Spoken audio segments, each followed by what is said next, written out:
Welcome to another episode of Home Life Podcast, a podcast where we share real stories of people who've left home, their struggles, their successes, and the lessons learned along the way.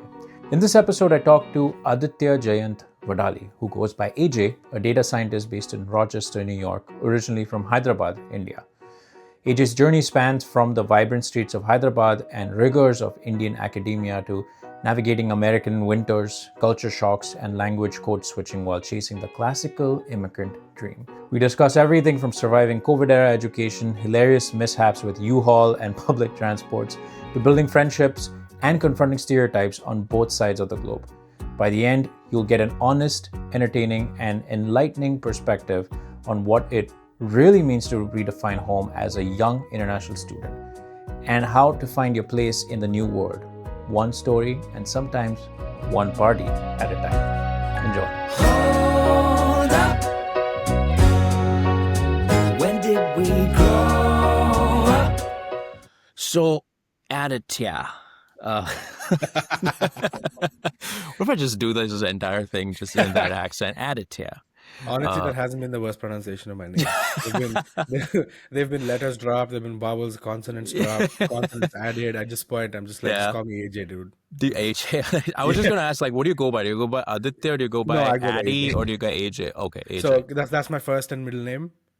So Gotcha. AJ. I just make it easy for everybody because AJ. Nice. I don't know how long I'll be able to hold on with my name being butchered like that. And honestly, I want to make it easier for you. So AJ it is. AJ. Well, it works out because there's a lot of like RJs, CJs, Yeah. EJs. So AJ just works. Yeah, it just flows right out of the tongue, right? Yeah. So tell me, what is home for you? So home is Hyderabad in India. I was born and brought up there, and I think I haven't been home in the last 2 years since I moved to America.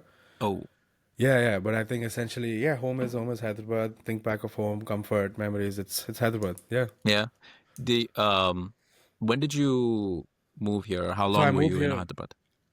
So I moved here in August of 2023, Okay. and so I'm 25 now. So I was born into the year 2000. I've been in Hyderabad all my life. I moved out at 18 to do my undergrad. That was in Bangalore. I had a degree in math and statistics. Then after which the standard path is go do a master's.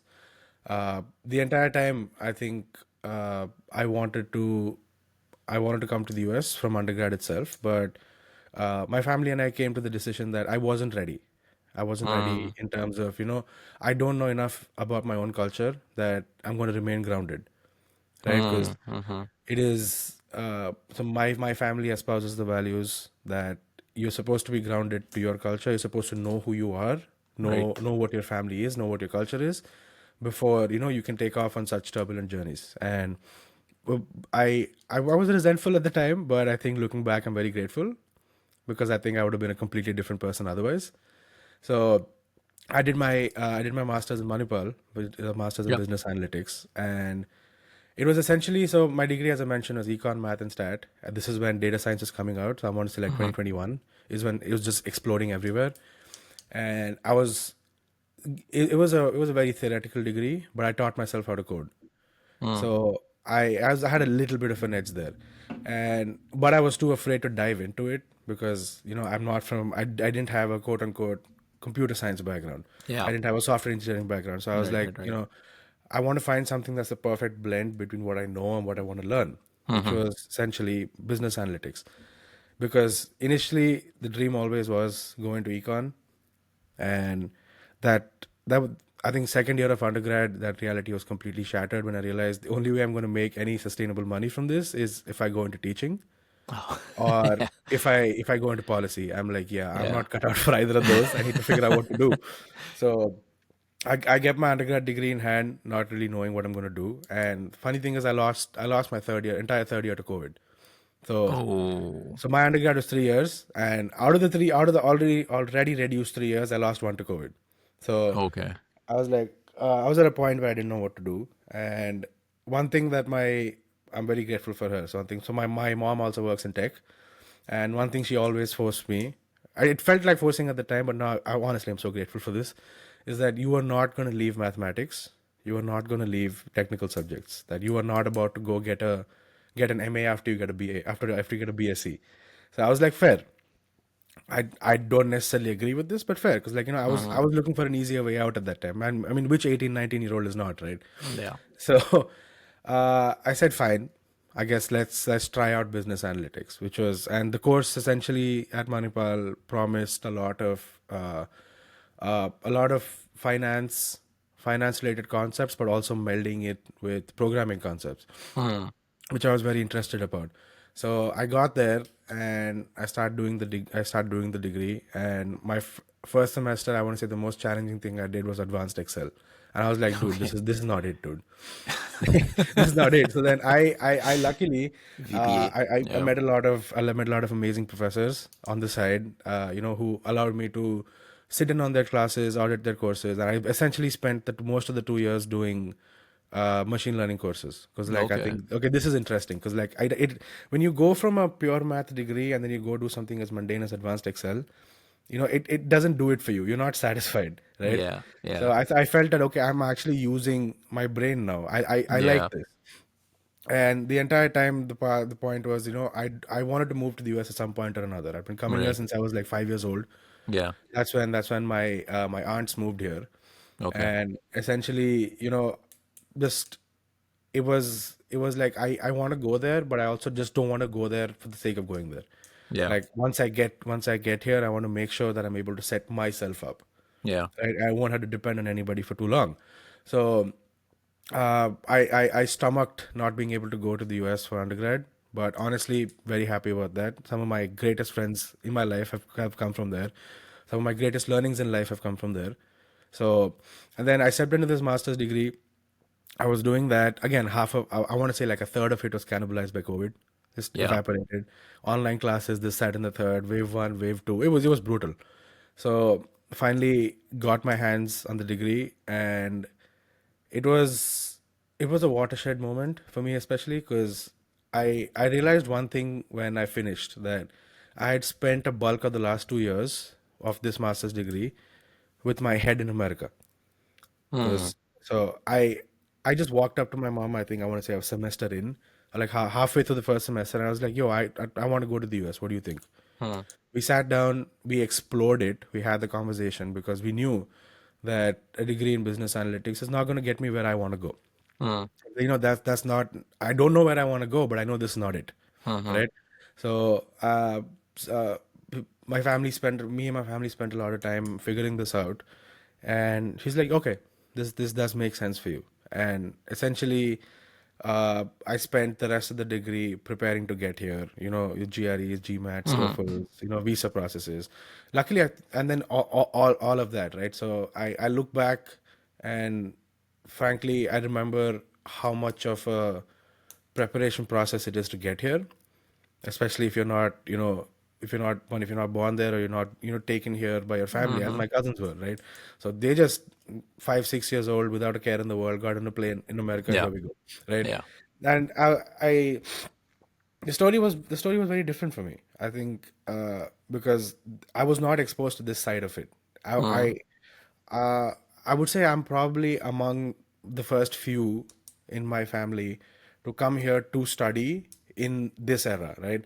So like Hmm. in the 90s, like my parents' era, as a bunch of them went there for masters straight after undergrad, and the typical path, you know.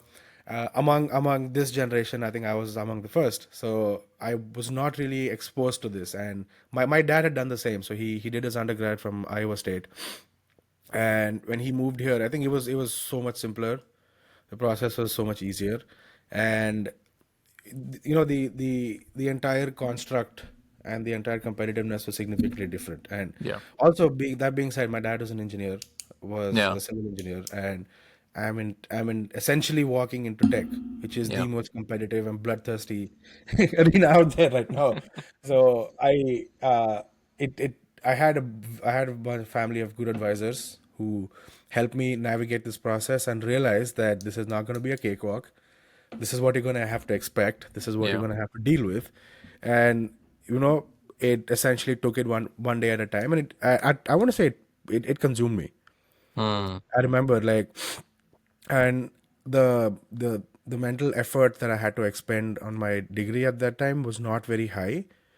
Whereas, so that this could actually work sustainably. So for like a better part of a year and a half, it was just this. I had my head in the clouds and somehow walked out of there, which is, of course, I would not advise anybody ever to do this. Stay present in the moment, enjoy what you have. Don't live so far ahead in the future. Right? But and then come visa time, and I think I was probably among the last batch. So I think the last time I had come to the US before this was 2017. So Okay. I think in 2023 is when I moved here and had the visa process and all that stuff. Right. I think that is when was one of the last few times where they allowed your latent biometrics to actually carry through. So I didn't Mm. need to have an interview, it was just Dropbox. And I was very, very, Wow. very grateful for that. I just Yeah. pulled up to the visa center, gave them my passport, walked away. That's it. 2 weeks later, I have my passport in hand. I'm very happy about it.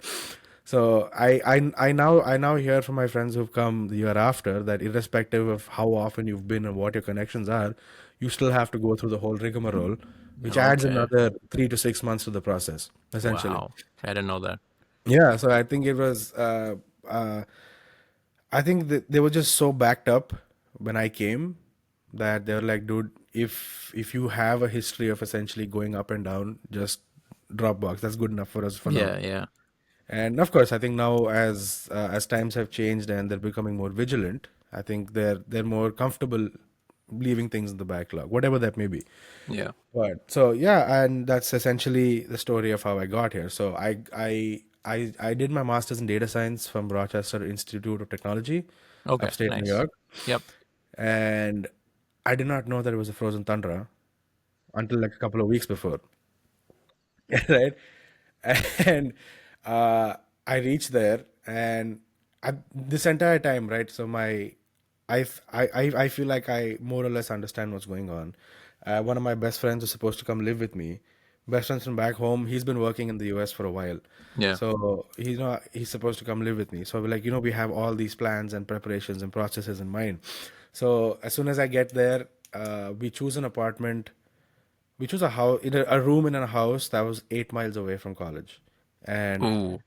my my thought process was right. So I'd bike there, not bad, right?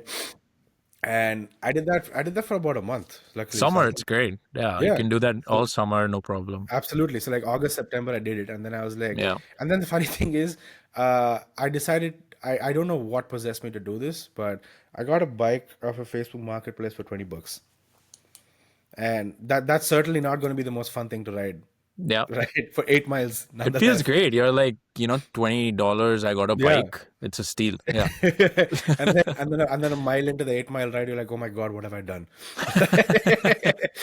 But essentially, I had the good sense. And my landlord was kind enough to move. So, uh, my degree. So I got here. I want to say like 3 weeks before my degree started. So I had enough time to set up, Yeah. bank accounts, IDs, this, that, and the third. And while I'm taking care of all of that, uh, I'm presented with this problem of, oh, I need to figure out where to live because Hmm. this is not cutting it. Ubers are not going to work because an 8 mile Uber ride, or even in a place like Rochester, which is in the middle of nowhere, it's like $20 a pop, Yeah. and It adds up I'm like, every yeah, day. that's not going to work out, dude. Yeah. That's absolutely not going to work out. So I remember, I think I spent the first month there, and out of which I think 2 weeks was school. Out of that, so the first 2 weeks, I remember, I think I was very excited. I think the first week or half a week, I went by bike, and then after that, I picked up a job on campus, which I'm very grateful for because I didn't have to take money from home for that. Yeah. So what I did end up finding out, what I lucked out significantly, was that Rochester Institute of Technology (RIT) has this pedigree of employing students all across, and Hmm. mostly a lot of international students as well, and like Okay. they in fact prefer it. On campus Yeah, whatever jobs. whatever that Okay. reason may be. So, and so I was very fortunate to be able to get a job because I think looking back, none of the guys that I came to the US with in other universities Yeah, it's a have struggle. Yeah. worked They had to get Yeah. money from home and stuff. So I was very grateful for that. I did not know any of this going into it. I absolutely lucked out with this because Yeah. I didn't know that it could get this bad. The only thing I knew is that I have to work on campus. Yeah. I knew that nobody's going to give a TA to a, more often than not, nobody, you're not going to be a TA for your first semester in grad school. Yeah. So I figured, okay, this might be the way to go. And it wasn't until I was well and truly into it that I realized that, oh my God, this was a lucky break. This is a lucky break and a half. So. Yeah. There's so many of those moments where, yeah, I mean, you don't expect, like, living in India, planning to come to US, you're thinking big picture. Your dream ends at, I'm going to get to the US. Yeah. At the most, like, I want to get to this university for this Degree. Yeah. degree, this major. And beyond that, the finer details, it's, I mean, there's impossible for you to know that unless Absolutely. like, someone at that university doing the exact same thing. Who's That telling you person all can this? sit down and tell you exactly everything Yeah. to care about. Yeah. But it seems like, I mean, from everything you said, it seems like your parents, as well as your family, are quite involved in Yeah. Absolutely. basically every decision. Absolutely. So I think, I've seen, both sides where kids are kind of doing it themselves. They're like, screw you, mom, screw you, dad, I'm going. Versus, and the other side is like the kids aren't doing anything, and mom and dad are basically just like, well, we have to send him to the US, Yeah, yeah. regardless of what the kid wants. We're going to send it. This seems like it's a equal partnership. Like, absolutely. you had something in mind, and your mom and dad also kind of advised Yeah, you. yeah, certainly. So I think my mom especially has been, given that she's also in tech Yeah. and she's working in quite a high position in tech. I think I essentially have a career roadmap, right? Or somebody who can like shed light across the entire process. So Yeah. I trust her completely. So like I often refer to my mom as I have you seen The Godfather? Yeah. So you know how Tom Hagen is Yeah. the Godfather's Consigliere. consigliere? Essentially what my mom is to me. Nice. So yeah, I think it's my personal choice to have her involved in all these decisions because I That's good, value yeah. her input to that higher degree. Yeah. And so we've made this decision together. I think I've had fortunate to have a very healthy relationship with my mother. That's good. Very, very grateful to that. I've essentially been raised by her and my grandmother. Yeah. My parents split up when I was 10, so raised by my mom and my grandmom. Yeah. And fortunately, mom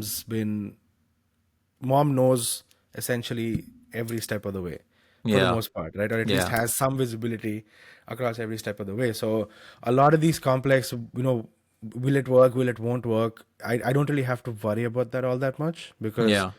essentially I have inside information, I guess. Yeah. Yeah. So I think she's very, very involved in this decision. Yes, absolutely. Yeah. And also, I mean, it's, and it kind of shows it's a very grown up decision of not coming here during your undergrad. No, I came here during my undergrad, but I was fortunate enough that my parents were here, right? Yeah. They moved here, and I moved here with them. That made life a lot easier. Quite fortunate. Kids at 18 coming into the US, it works. It 100% works if you are prepared to go through everything that you will be faced with. Absolutely. But there's that additional bit of a challenge because your brain is still forming at 18. And Absolutely. I feel like if you're not that personality type to like just embrace and that don't have that maturity enough, which not a lot of kids at 18, we don't expect them to have, at least Yeah. from India. It's a definitely a bigger challenge compared to coming for masters where you've already kind of grown up, kind of what you did, right? Like, Yeah. I'm sure Bangalore is where you grew up. Yeah. Would you Pretty say much. that? Yes. Yes. 100%. Yeah, Bangalore is where I grew up. you became a functioning Yeah. adult and coming to the US kind of, at least you had your value system, your feet on the ground. It definitely helped you. Yeah. 100%. I think in the same vein as what you just said, if I had I come during undergrad, Yeah. I think would have been a completely different world. One, I think you're just not prepared for the drastically different education styles, Mm-hmm. for the drastically different education systems. I think you essentially I was smart, but I wasn't the most hardworking student until undergrad. In undergrad, I didn't have a choice because I got my ass handed to me because of math, stat, and econ. Three majors is not easy to handle. I don't know Yeah. why I did this to myself, but I did. You had So three three, majors? three majors in 3 years, yeah. Oh my Econ, God. math, and stats. I think I had two papers for each subject every single year, sometimes Damn. more with electives and stuff. So, and it's actually a thing that they do, especially in Karnataka, Okay. where they package three majors together and they give you a very condensed education that's high Huh. pace all the time. Go. So, Okay. uh, it yeah. So I think it was maybe not three majors in to the scale of how in an if you have an American major would be like 4 or 5 courses a year each, but this is essentially a lot of the same information condensed into two courses that you'd have Mm-hmm. for each subject, Mm-hmm. and that essentially branches out per the year. Okay. And yeah, 3 years, 6 semesters. I think I had no choice but to get with the program. Yeah. I had no choice but to understand and learn all of this. And this is before ChatGPT and all that stuff. So Yeah. you actually had to learn, right? You Your had to code learn. is Yeah.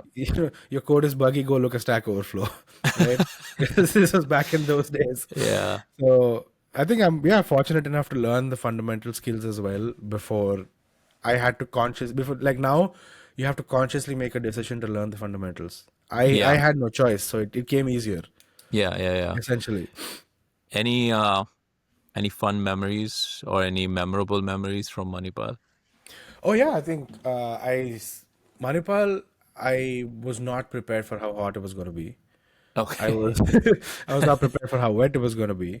I remember first day of class. I told myself that so in Christ we had a dress code.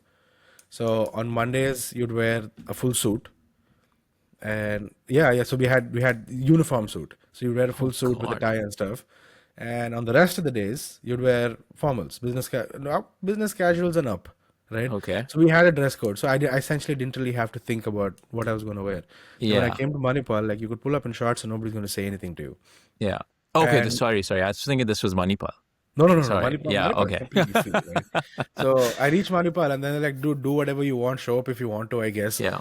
So I told myself that I was going to continue this because I was going through a phase at that time where I felt like dress for the job you want, not for the job you have, right? Yeah. Where I felt like how I came across like on first glance without you even hearing me speak mattered a lot more than it actually does. So first day, I so I had my two-wheeler shipped over from Hyderabad, but it hadn't reached here yet. So I spent the first 2 weeks essentially walking, right? So the place where I was living at wasn't wasn't fully ready yet. So the AC wasn't working. I reached there, even though I reached there in I want to say like October 2021, but like given the weather there, it's hot. Like it was like in the 80s Wow. and with like 99% humidity. It was unbearable. And like that's even in the night, dude. So it's Yeah. something that your It body is takes time to get used to. different than is Hyderabad drier? Hyderabad's dry. Oh, Hyderabad is okay. dry. And in the summer it's hot, but Yeah. otherwise it's actually quite pleasant. Quite The dry. rest of the season. I always face the same thing because I'm from Pune, and Ah, okay. Pune is known for its nice weather. I mean, it gets hot, but it's dry. And whenever I used to go to Mumbai, you like cross the ghats, and Yeah. immediately you feel the You just hit in stickiness, the and face with it. yeah, Yeah. you're like in a sauna. So yeah. Yeah. So, I think I remember the first day of class, I realized Ubers don't work here. Okay. Ola doesn't work here. None of the rideshare applications work in this town. Oh shit. It's they have their own system, and it's old school where you got to call in and somebody sends an auto or something like that, right? Wow. It's old school because you're essentially in the middle of nowhere. I think it was an 18-hour bus ride from Hyderabad. It's like Okay. the nearest town would be Mangalore, which is Uh-huh. again about 2.5 hours away. But even there, it hasn't expanded as much, at least in Yeah. Yeah. 2021. Now things must have changed. But so it's time for class, and I have my first class in the afternoon, Yeah. which already is not boding well for me. And to put, I think my class was about a mile and change away from where I lived, and most of it is uphill. So, and here I assumed that I'd find a ride, I'd pull up straight up, simple, right? So I dressed accordingly. I was in leather loafers, I was in slacks, I was in a nice pressed shirt, sleeves rolled up. I was completely Yeah. clean cut, right?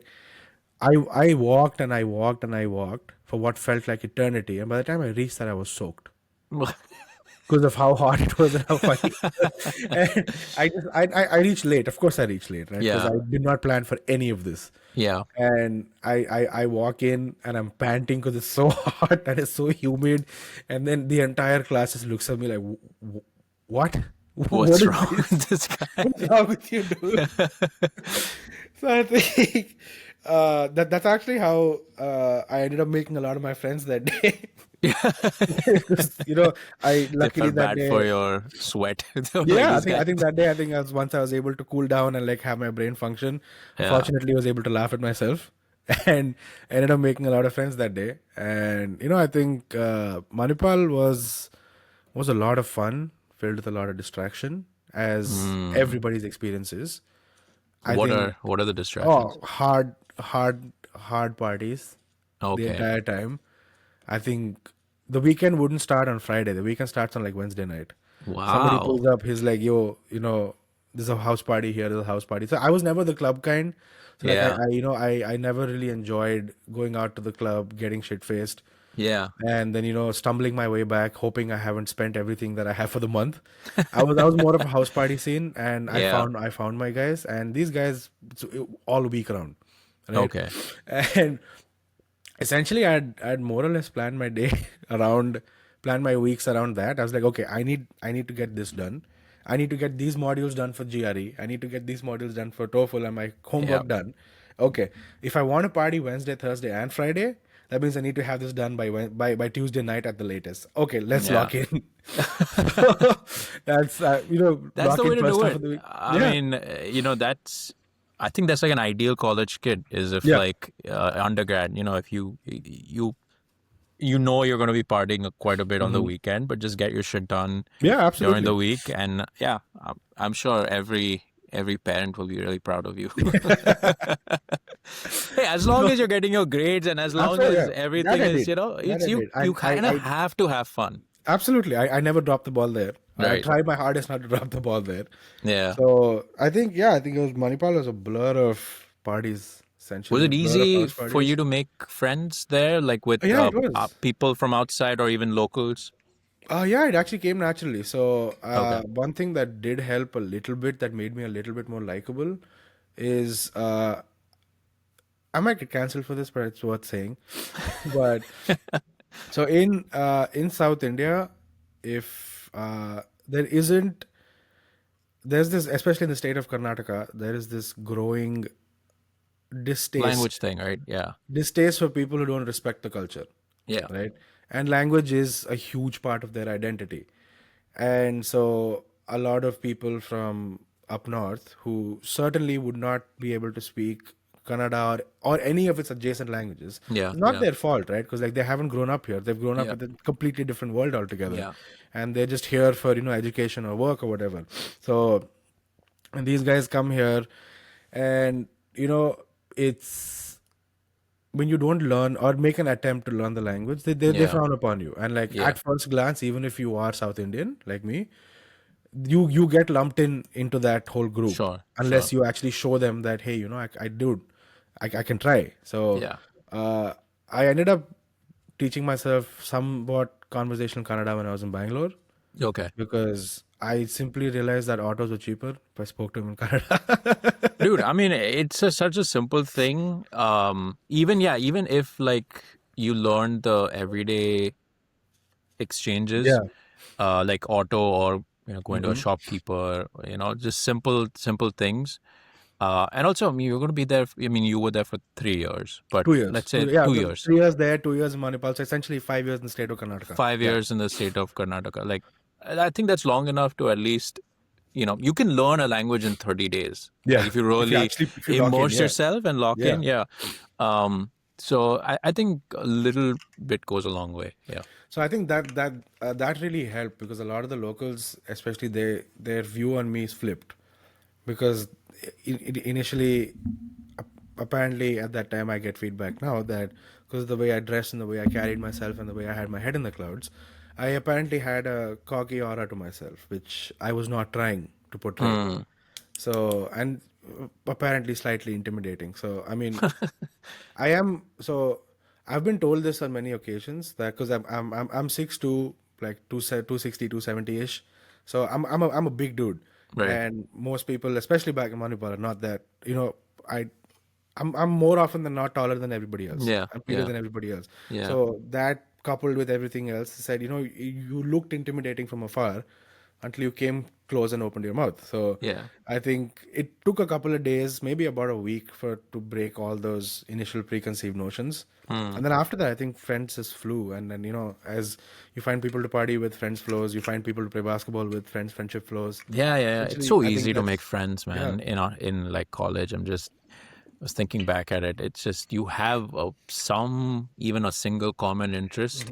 You're gonna ride with that Yeah, guy absolutely. or girl. I mean, till the end. And it's like everybody's kind of primed to be in that friend making zone. Like Yeah. I'm in my early 30s, and between late 20s to early 30s, it's like you have your friends and then you start making friends with like other like couples, Okay, yeah. and then it's like a different thing, but did you so when you came to the US, did you also find making friends here similarly, friends here easy as you found making friends in Karnataka? Because essentially you're doing the same thing, right? You're leaving Your one home place culture. to a Yeah. different place, which you don't really know of. Obviously, Karnataka is in India. It's a bit of a Slightly scaled difference down there. problem. Yeah. Yeah, but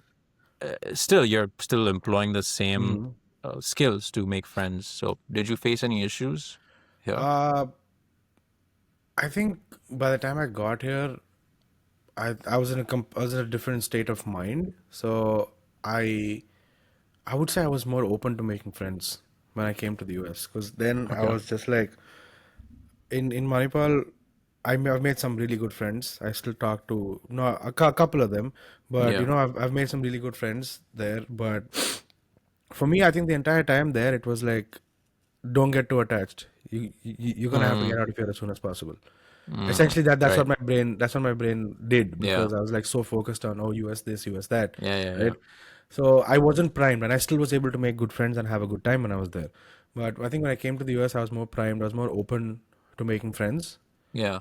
and I think this is something that it could be controversial depending on how you look at it. But the fact that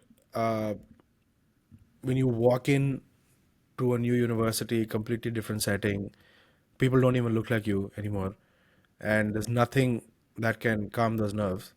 Mm. I think initially it was nice. Initially, my first few friends were, of course, Indians, because I think that was essential. And Easiest thing. Yeah. the first The few most friends I made familiar. were, Yeah. yeah, I made friends in class. I made friends when I was working. I was working in the restaurant on campus. I made friends there. I think essentially once this happened naturally. They just clicked like that, because we're both lost and we're like, what the hell am I supposed to do now? And I think those friendships stuck throughout Yeah. throughout the 2 years, and hopefully even further after that. But then I met a lot of friends through unconventional sources. So Okay. it wasn't always like, oh, we have common interest, let's do this, because I think the way you expressed your common interest completely changed once I got here, because your day to day itself is very different. So earlier my day to day was, get up, eat food that's prepared in the hostel, go to class, come back, eat lunch. If you have more class, go back. Go to the gym, go play basketball with your friends, come back, nothing to do. Here, there's an added element of, oh, I need to work 20 hours a week now, Yeah. right? I need to work 20 hours a week now. I need to make sure that those 20, I schedule those 20 hours perfectly so that I don't destroy my productivity because I don't want to get my ass handed to me because I spent a lot of money to get here.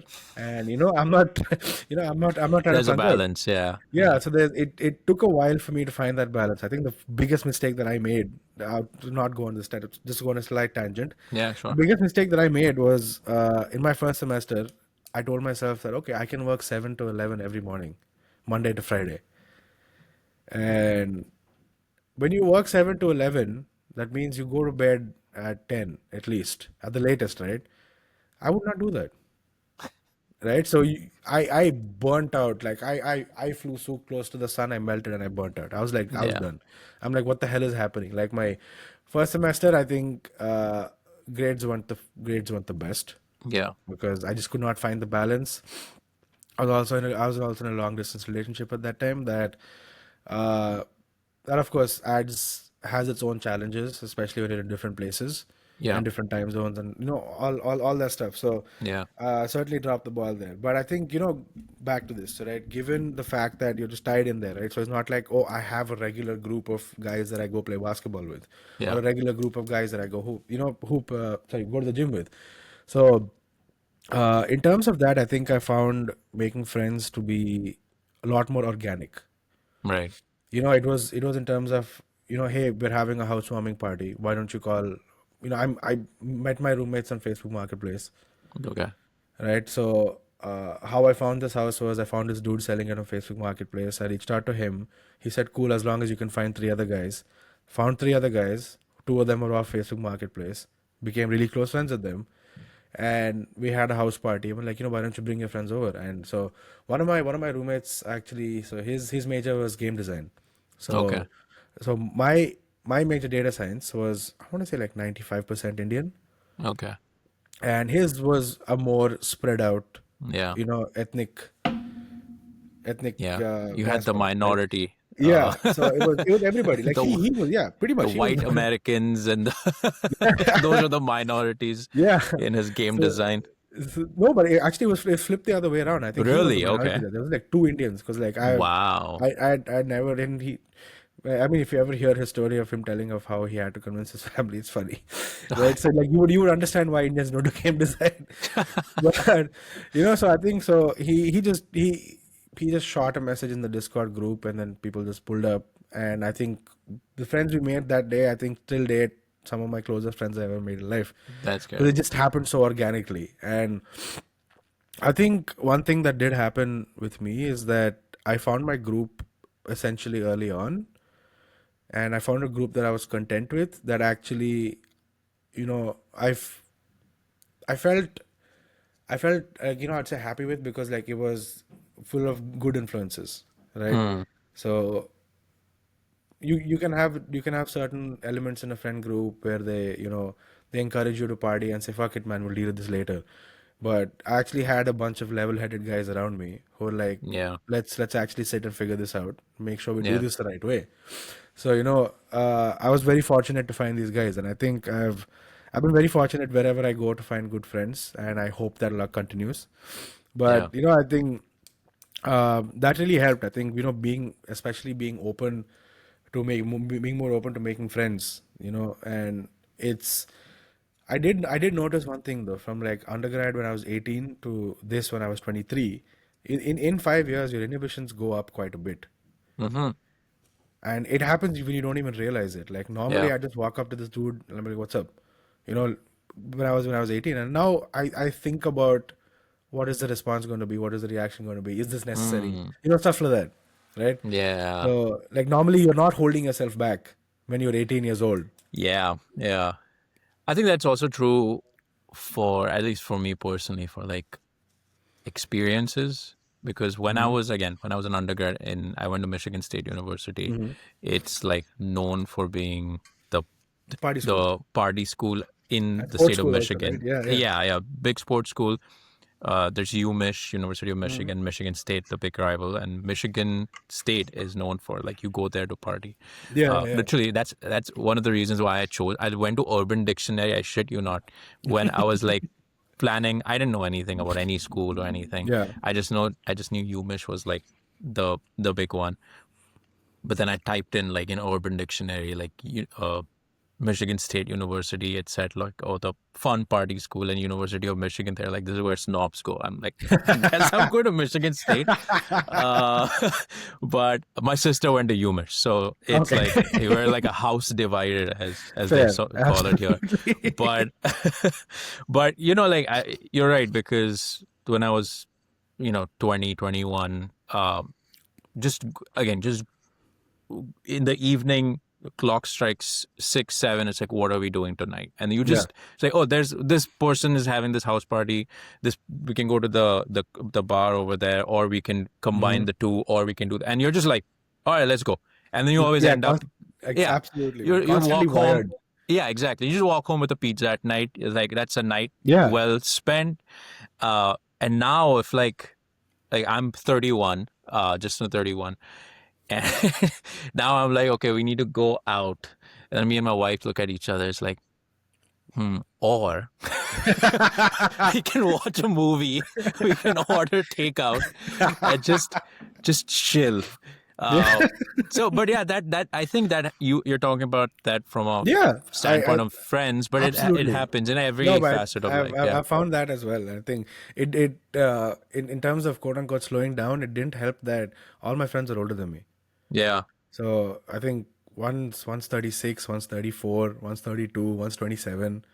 And then I'm just sitting here like the child at 24, and they all look at me like I'm a child. But having said that, I think it's conversation's more intelligent in this group. Yeah, intelligent. As long as it's not boring.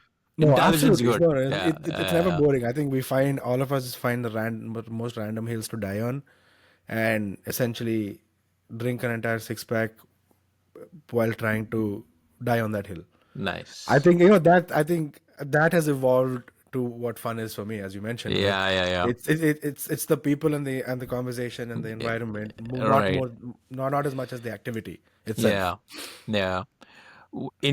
In your time here, were there some other things that, again, you just did not expect that you wish you knew? Again, it can be as small and as big as you want it. So one thing that took me a while to understand essentially was the unit conversions and Okay. and I don't mean how they say that in the US they talk about distance in terms of time, right? Yeah. But everywhere else is distance. I think not necessarily that. I think that more or less came intuitively, but it took me the longest time to switch between so kilometers to miles is easy. That was not an issue, and in fact took me some time to understand ounces as well. But I just thought of it as 30. Cool, let's roll with it. But I think temperature was one thing that took me a while to figure out. I did realize, and I think the biggest thing that I wish I came more prepared with was, so I was reading this article, and I can't remember the name of this person, but he essentially said that the reason why you have an accent to Americans or British people or whichever country you're in is because you're speaking when you're born, when you're taught language at home, we essentially start with our mother tongues, right? Yeah. So I started with Telugu. My grandmother was a Hindi professor, so Hindi got added onto that. And English, of course, that's the language I'm most proficient in. And I'm assuming must have been the same for you as well, right? Whatever your mother tongue was, then Hindi and all that stuff. Yeah. So we learn and internalize certain mouth movements that are native to those languages. So I realized that is why unless you actually spend time trying to figure out how a language is supposed to sound, why a South Indian speaking Hindi would be so much different than somebody from Uttar Pradesh or Bihar speaking Hindi, because of the mouth movements fundamentally. I wish I spent some more time essentially trying to learn it, because learn the mouth movements, because while it hasn't been an issue at work per se, because I work at a startup now, it's based out of California. I work remote, happy, but and in any of my internships it hasn't been an issue because they're essentially used to a lot of Indians being in tech. Sure. That's not, but like in day to day life, what I did find actually sapped a lot of confidence was when I had to repeat myself again Yeah. and again and again and again, right? And I started noticing a few micro inflections, a few micro changes here and there that Right. made what I said more intelligible, right? So the way I'm speaking with you is my default neutral accent, right? Right. If I was Right. speaking to somebody with an American accent, that would be a lot different, slightly Yeah. different, right? So I think when I had the time before coming, I wish I'd spent some time learning those mouth movements, Yeah. because those take time and effort as you get older, right? Yeah. So, and speaking slowly, oh dear Lord, that took me the longest time to figure out. I think I've always been a fast speaker, and as you can tell now as well. But learning to slow down was the most effort I've had to put in. Language. I still remember when I found out that I'll be coming to the U.S. I was in my first year, so I did like a year and a half of college in India, and that my mom told like, yeah, Pack it up, let's go. yeah, pack it up. We're moving over there, and a friend of mine had come over, and so we were just like walking down under the building, and then we were just strolling, and I told him, and then we kind of had started having a conversation. I was like, वहाँ पे जो tea है, I was like, the tea is different. I'm like, what do you mean the tea is different? I'm like, we say t, time, Yeah, tree, and there it's like th. yeah, And it's he was like, softer. he's like, what the fuck is wrong with you? Like, why? Who thinks about that? Is like, think about other things. I was like, no, but there's like, and I think I'm naturally interested in Languages. language and, as you said, the mouth movements, the accents. So when I came here, a lot of people, like you said, you had to learn Kannada or you picked up Kannada. Yeah, People don't emphasize picking up accents to make your yeah, life easier, unless you're learning a different language. Then if you're learning German, it's better to speak in a German accent, yeah, right? absolutely. But if people just don't think like if you're speaking English just to make your life easier, maybe you can change a few things in your, and obviously in the beginning it comes across as forced, but what people don't realize is that for you, like you face, it's a matter of confidence, which then when that's zapped, then self-doubt creeps in, Yeah, and it happens so subconsciously. So I started doing that when I moved here. I had all just local Americans. I was living with 24/7 for 4 years, and just they were just chatting, and I was just like listening to them. All my first semester, yeah, I was just like in the room listening to these people talk. Things like I didn't know what sassy meant. Everybody kept saying sassy. I'm like, what the hell is sassy? It's like, oh, is it sarcastic or is it? Oh, there's a different word called sassy. Okay, okay. Remember sassy? That's a yeah. word. And like certain sounds you just develop, and that makes your life easier. And then when you Yeah. go back to India, eventually people are like, "Oh, accent mein bol raha hai yaar." And that just happens. Do you face that Oh when yeah, you? absolutely. I think Yeah, I was on a phone call with a buddy of mine, and I pulled up to the Dunkin' drive-through, yeah. and then I placed my order, and he's like, "Kya accent hai benchod?" I'm like, oh my god. I'm like, oh my god, you were not supposed to hear that. Yeah, man. Code No, switching but I is think real. yeah, but I think it's all fun and games essentially, because like I what blows my friends' minds here is, so since my grandmother is a certified polyglot. Okay. I think she speaks 12 languages. My Wow. my mother speaks 9, and then I'm a middling fool speaking just 5 because I Your can't entire learn any. fam your entire family seems like the most learned, like the most proficient family out there. I think I don't know, man. These guys are superpower. Like they hear something for a week and they pick it up. It's like done. I Yeah, bet I can that's speak this now. awesome. Yeah. I can't. I don't have that ability, so that sucks. But there have been times when in one sentence when I'm speaking with my grandmother or my mother, that I'll switch from in like the words of the sentence will go from Hindi, Telugu, English, Kannada, and it just blows people's minds when I do that. So I took me some time to figure out that code switching accents is actually easier, Hmm. and it might act because since I'm anyways code switching languages, why not essentially assign that same compute power to switching accents to make Right. this a lot easier.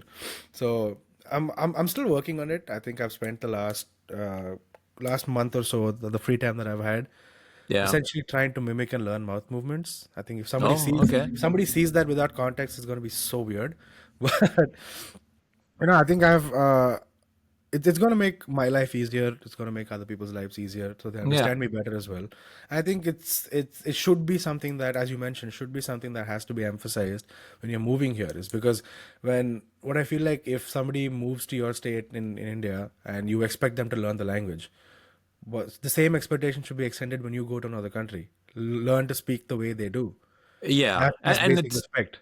exactly, exactly. And I I also believe while you are doing that, which is far above and beyond, what is expected. No one expects you to do that. I think the more important thing, as you mentioned earlier, is to speak slowly and Hmm.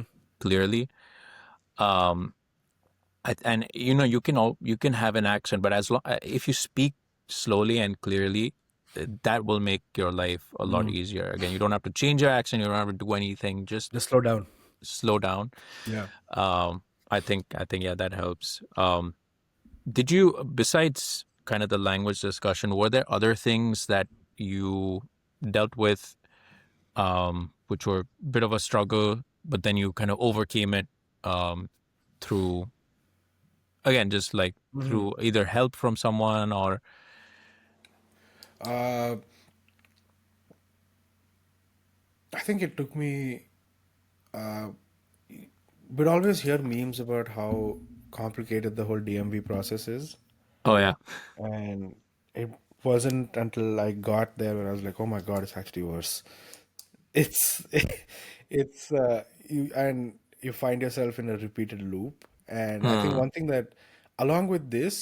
that blew my mind was that power generation in most cities and in the country is privatized.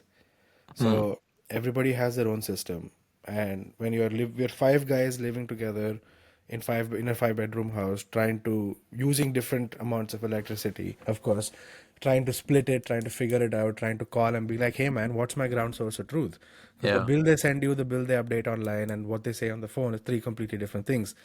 So Ah. I'm like, it's navigating that whole circle and essentially trying to figure out what are you trying to tell me. And Yeah. I think uh, I was in India. I was always if you have any issue with something, just raise a ticket in the app. But here, once I've come here, I've that hasn't worked out on many occasions. There were a bunch of deliveries that went missing, things that didn't work out properly. Hmm. And I think maybe just because of the area, or just miscommunication, or whatever that may be, whatever those Yeah. reasons Yeah. are. Yeah. Yeah. I think I found it the most effective, and I think this I had to force myself to do because it was completely not me. Was when things go wrong, make a phone call. Hmm. Things go wrong, make a phone call. 9 times out of 10, it'll be resolved in one phone Be call. sort. Yeah. Just make a phone call. And were you confident in just picking up the Initially, phone no. and talking? Initially, Okay. no.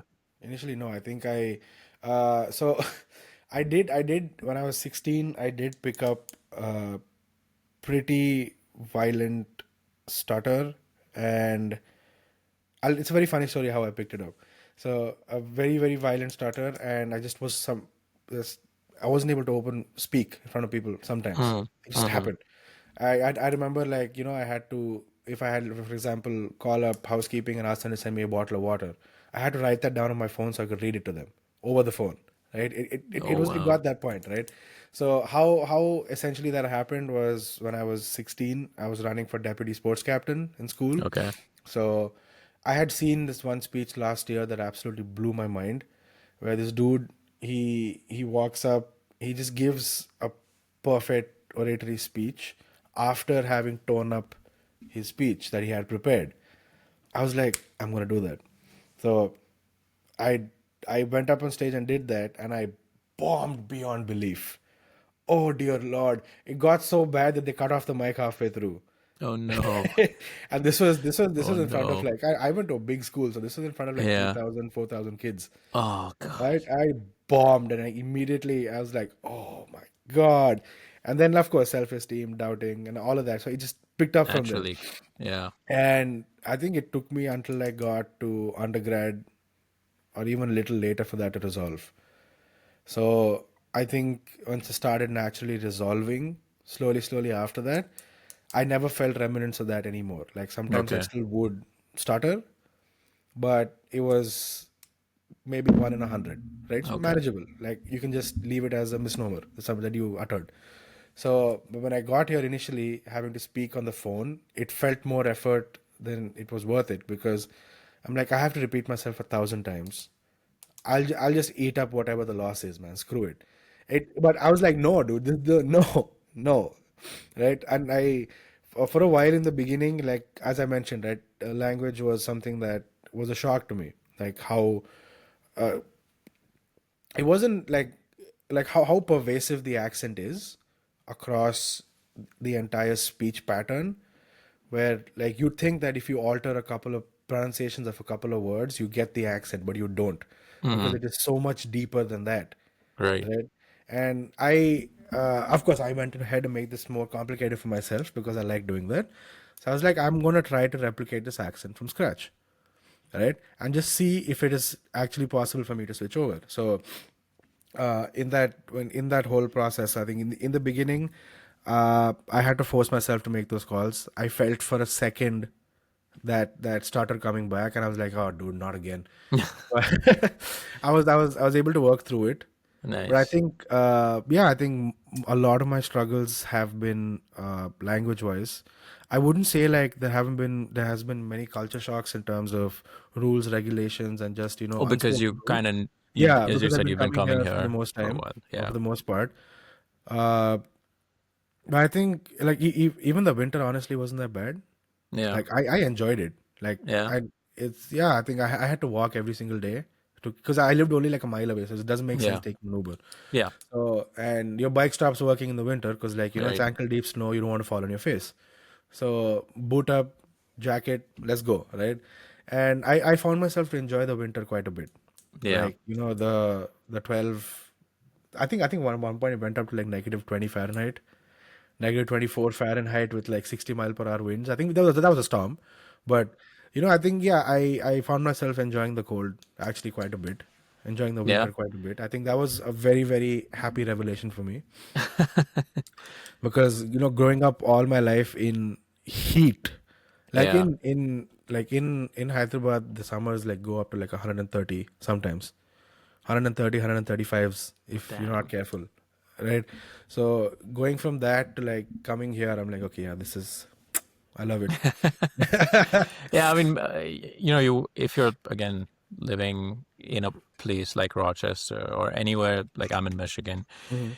um, you have to accept the good with the I wouldn't call it bad, but it's like it that's the spectrum of seasons, That's the and conditions you have to accept. you find something good in every season. Like Yeah. it's fall now, you love the fall colors and your donuts and cider and everything, and then winters. I still remember in MSU we used to live in an apartment.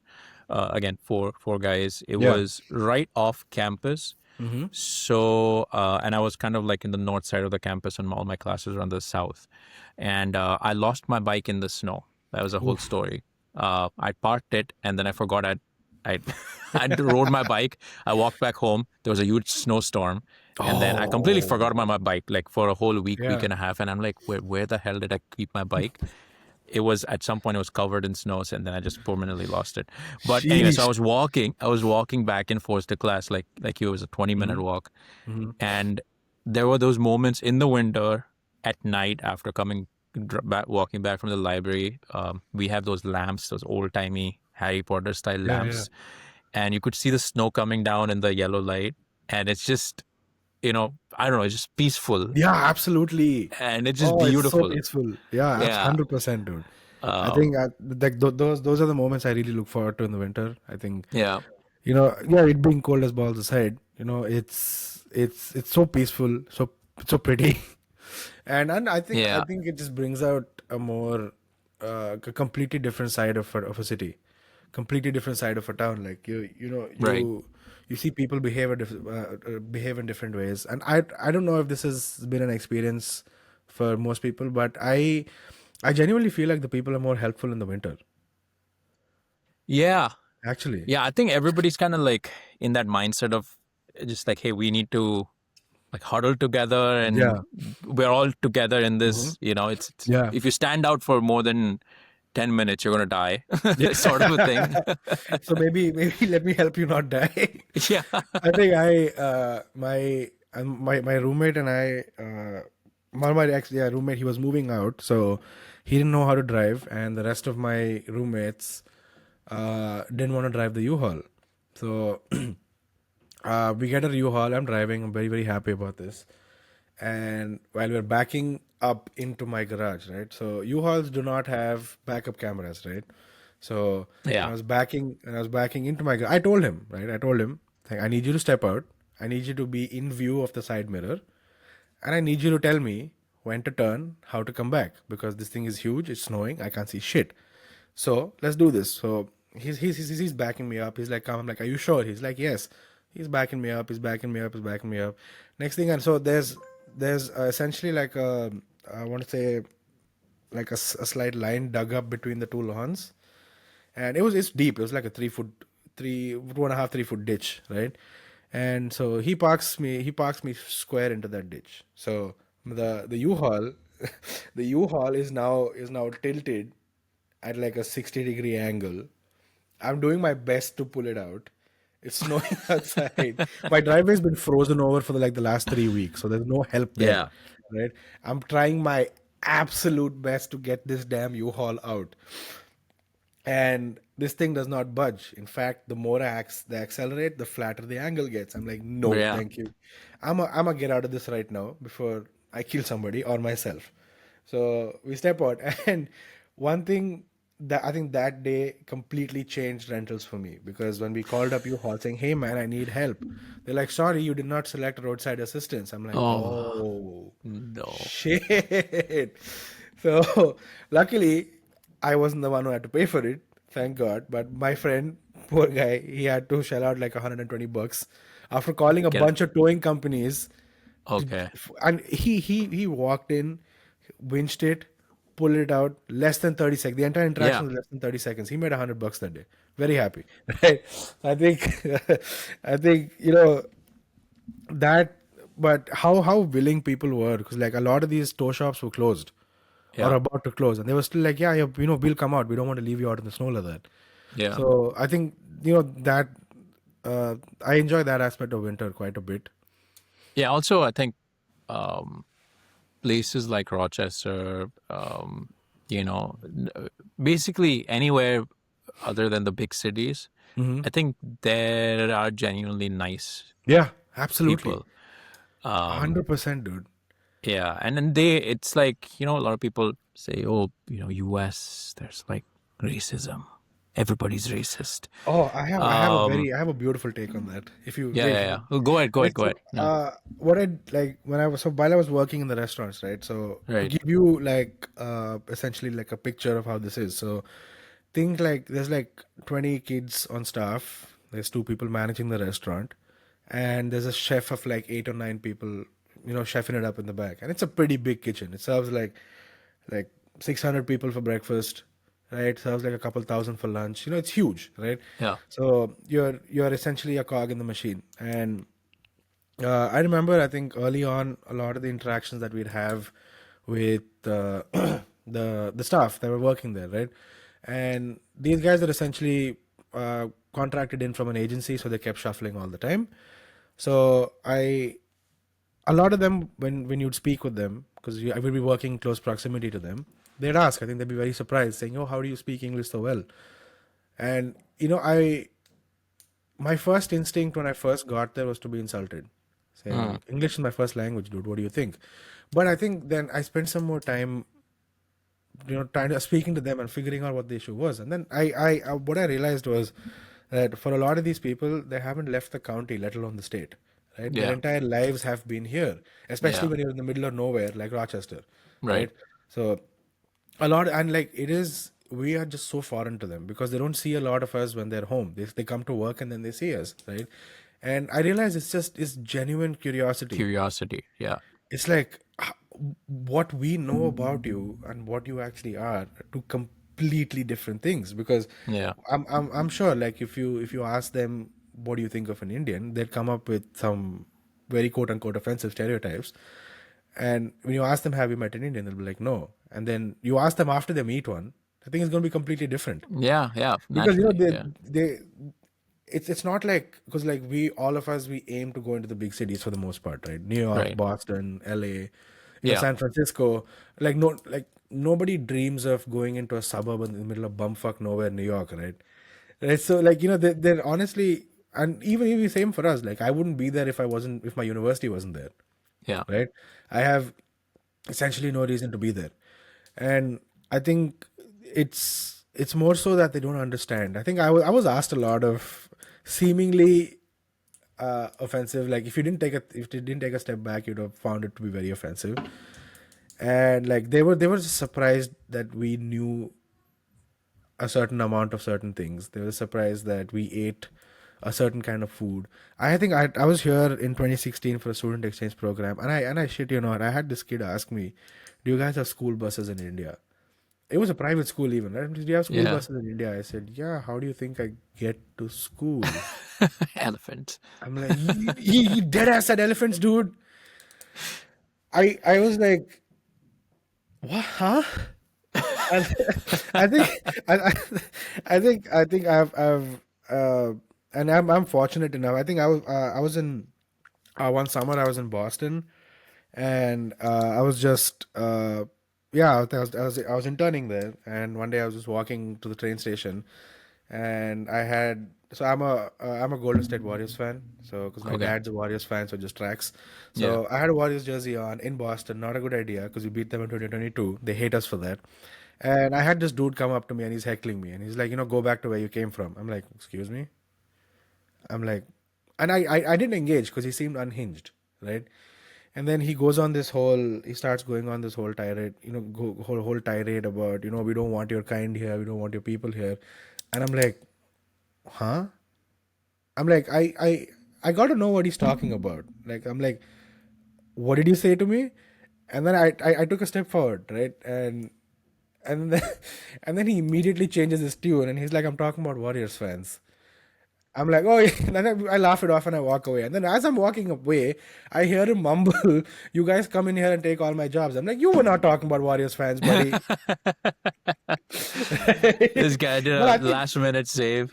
yeah, but I think that was like maybe one instance in the 2 years. I think it's very far and few in between. I think what I realized in my own life is if you go out looking for people like this or looking for incidents like this, they will find you. Yeah. Right? I think I've tried to have a more positive approach to this, not because it's altruistic or I'm a better being than anybody. It's just me having those positive interactions matters to me. It benefits me. So why would I not Yeah. look for them?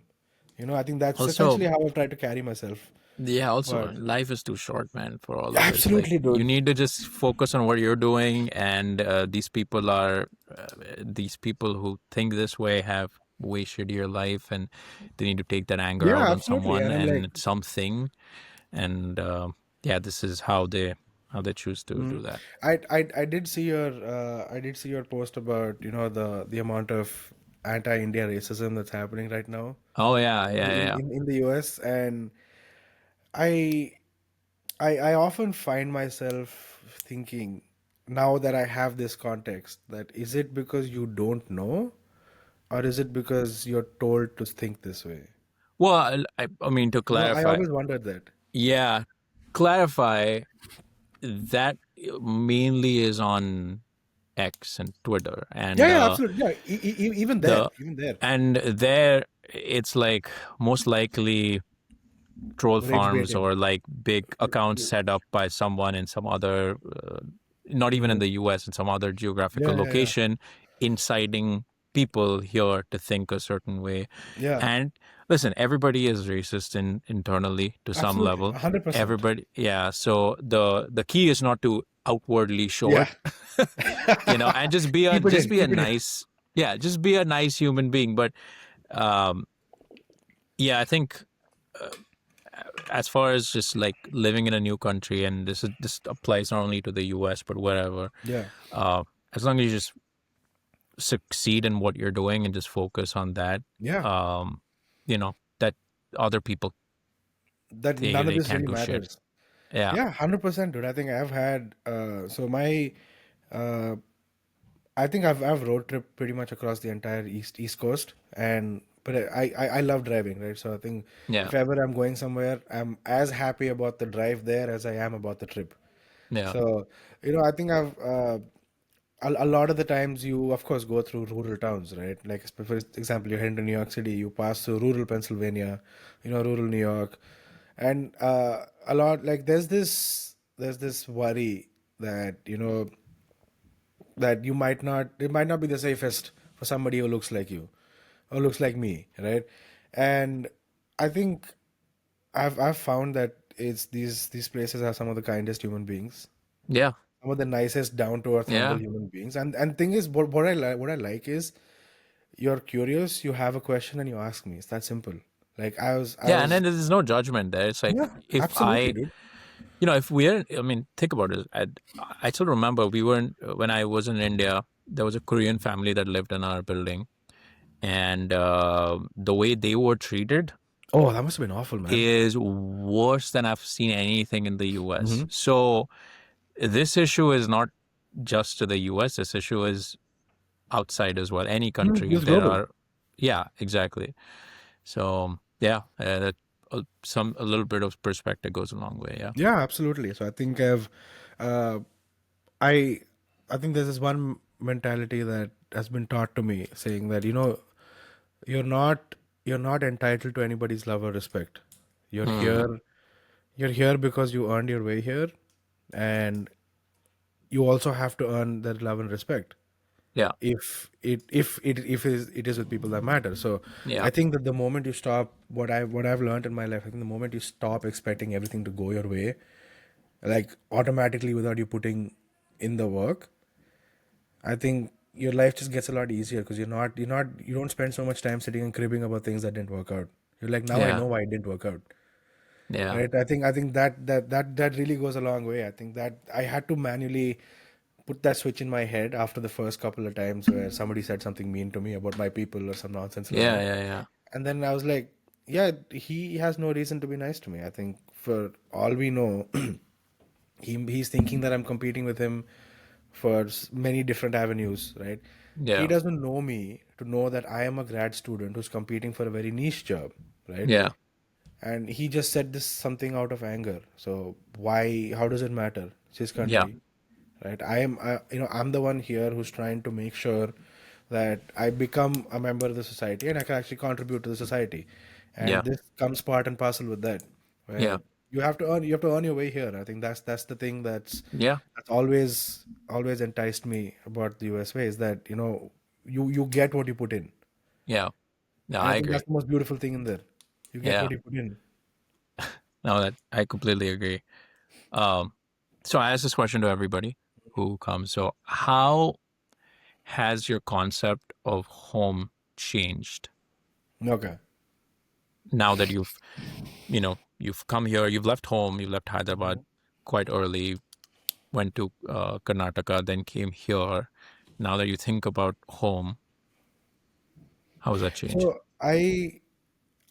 there's two parts, I guess way I could answer this question, right? So uh home for me is essentially where mom and nanny are, where I get to be with them and get to meet them and stuff. And in terms of a geographic location, like yes, Hyderabad is the city. 100%. But I miss Hyderabad more so for what it what it was like. Hyderabad in a time capsule.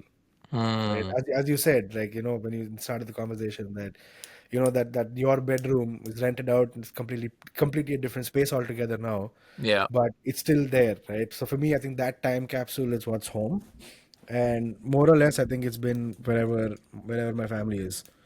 Hmm. I think I'm very fortunate to have family here in the US who's been. I'm living with family right now because started the career, jobs remote, so not really, there's no real Save on need rent. to. Yeah. Yeah, save on Totally. rent, be with family, spend time with family as well, It's right? fun. So Yeah. I graduated in May. And I think my grandmom's nanny's been in the US since May, right? Okay. So be able to spend time with her as well. So I think essentially for me, That's nice. home is wherever the family is. Yeah. And I always say this. I think whenever it is that I get a chance to go back to India in the near future, I think I don't know if it's gonna feel the same. Hmm. I, from what I've heard from other people, it's probably not gonna feel the same because Never think does. I mean, because I think don't feel the same. yeah. You know, there are there are um, just like glimpses of your past life. Hmm. We had a bakery next to our place, and I remember being in like sixth, seventh standard, walking up to the bakery, seeing that same uncle getting cream rolls. Mm. I went to India last year, and I took my wife, and we like walked up the same steps, and I'm like, there was like a moment Yeah. where I'm like, I'm having like a voluntary deja vu. Like this is something I Mhm. put myself into, but like Yeah. this is, so in that sense, there are glimpses. Hmm. But yeah, overall, it's just not. I mean, time moves on. Absolutely. I think the life as a whole also is not going to be the same because like a lot of the friends that I grew up with, a lot of the friends that I made, they're all in different places right now. Right? In fact, there's a higher concentration of them in the US than there are back home. Yeah. So the odds of me finding that perfect blend of time, situation, and people, it's one in a million, right? So Yeah. I think it's gonna feel. I I've been away for long enough now where I don't know what to expect. Like I'm not out of touch with it, certainly, because 2 years is not enough time for you to be out of touch with your home Yeah. country. So I make an effort not to be out of touch with it. But also having said that, I feel like once I get there, it's just gonna hit me like a ton of bricks. Actually, I have this beef. I have this beef with coming to the US. One very very specific niche beef, right? Okay. When I I'd been wanting to come here since I was 11 years old, right? Yeah. And when I finally got here, I settled down.